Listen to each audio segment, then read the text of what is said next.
What are the top things that investors that you have been speaking to want to see when it comes to Line? They want to see more than just what's happening this week. What happens after the IPO? We've seen them, stickers and Line's platform was really popular and in vogue 2 years ago. Now a lot of the other messaging services have caught up, and it really needs to expand out of its home markets in Japan, in Taiwan, and Indonesia.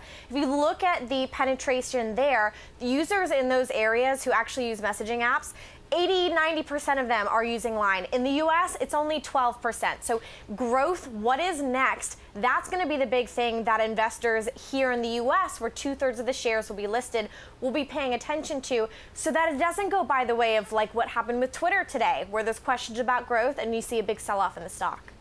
Line is popular, though, in some interesting and unexpected countries. As we look on this map, Saudi Arabia, for example, they're looking to expand heavily in the Middle East, in emerging Asian countries, Indonesia, Taiwan, Thailand. Reed, give us the locals' perspective online. Who is using this app and why? I mean, it's got a very different business model from the business model that has been at WhatsApp and Facebook Messenger, in that, stickers are very important. There's gaming on there, there's streaming media, and a lot of other things. Well, I mean, you said an interesting thing, business model. I mean, to some extent, Line is the only one that actually has a business model. WhatsApp, et cetera, they have a massive, massive number of users, but for all intents and purposes, they don't really make a whole lot of money off of them.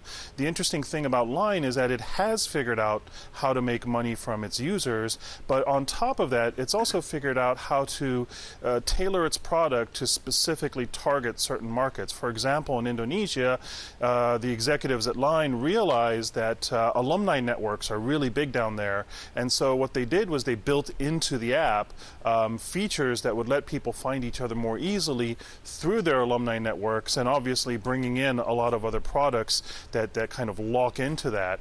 And so really, what we're talking about is the hope of investors that Line, with a proven model for making money off of messaging, can bring some of that magic to the U.S.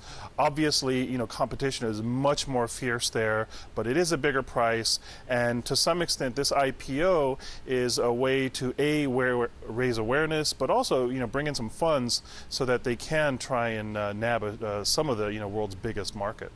Yeah, the company has said they want to expand, or they're looking to expand in places where perhaps Facebook, WhatsApp and Messenger and Tencent's WeChat aren't as pervasive. That's an opportunity for them. David, what do you make of how Line sets it apart from Facebook and from Tencent? Because Facebook and Tencent arguably have been copying some of the things that Line has done, and Line's growth has, in fact, slowed down.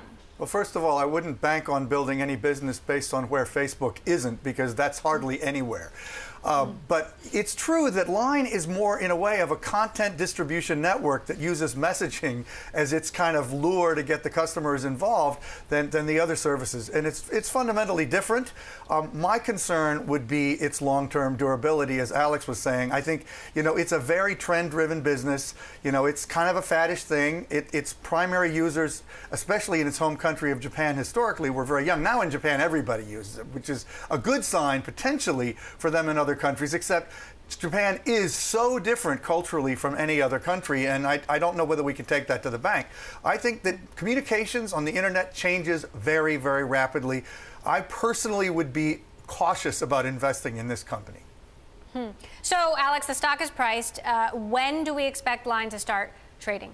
It'll start trading in the U.S. on Thursday, in Tokyo the following local time on Friday. And, we will be obviously paying attention, because going into this offering, they raised the marketed range because they said demand was so high and market conditions were right. And at the time, remember, this is when all of the UK Brexit volatility was happening. And this is a business that does not really sell into the UK, so that might have played into it a little bit. So it will list on Thursday. And again, the people I'm talking to in the street are saying it's not necessarily going to be about what it does on first trading day, what it does in the next few weeks. It will be whether or not the company can continue to execute quarter after quarter in front of, what seems to be a very fickle U.S. tech investor base.